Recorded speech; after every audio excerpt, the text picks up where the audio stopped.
বাংলাদেশ জাতীয়তাবাদী দল বিএনপি ৪৭তম প্রতিষ্ঠাবার্ষিকী উপলক্ষে নারায়ণগঞ্জ জেলা ছাত্রদলের সাবেক সভাপতি জাকির খানের নেতৃত্বে শোভাযাত্রা অনুষ্ঠিত হয়েছে। সোমবার বিকেলে বিভিন্ন ওয়ার্ড থেকে খণ্ড খণ্ড মিছিল নিয়ে নগরীর মণ্ডলপাড়া এলাকায় জড়ো হয় বিএনপির অঙ্গ ও সহযোগী সংগঠনের নেতৃবৃন্দ।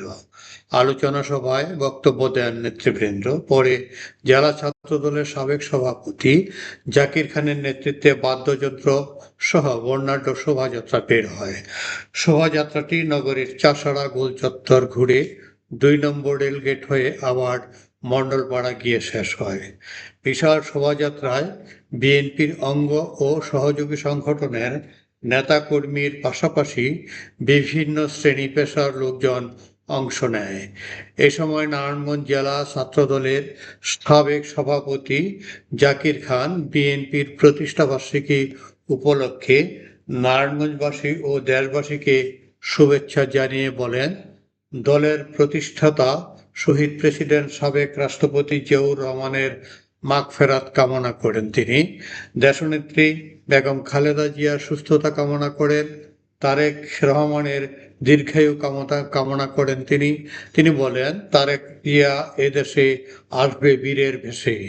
নারায়ণগঞ্জকে মাদক ও সন্ত্রাস মুক্ত করে একটি সুন্দর সমাজ গড়ে তোলার প্রত্যাশা করেন জাকির খান।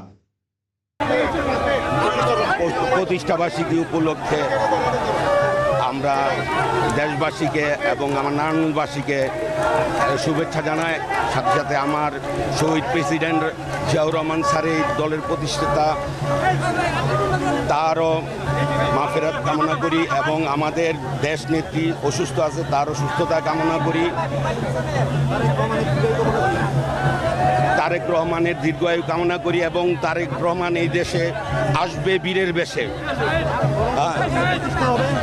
নারায়ণগঞ্জবাসীকে এই মেসেজ দিতে চাচ্ছি যে আমার দেশবাসী, আজকে আমাদের নির্বাচন হবে আর আমাদের নারায়ণগঞ্জের সন্ত্রাস মুক্ত এবং মাদক মুক্ত একটি সুন্দর সমাজ গড়ে তুলব ইনশাল্লাহ। সবার সহযোগিতা কামনা করি।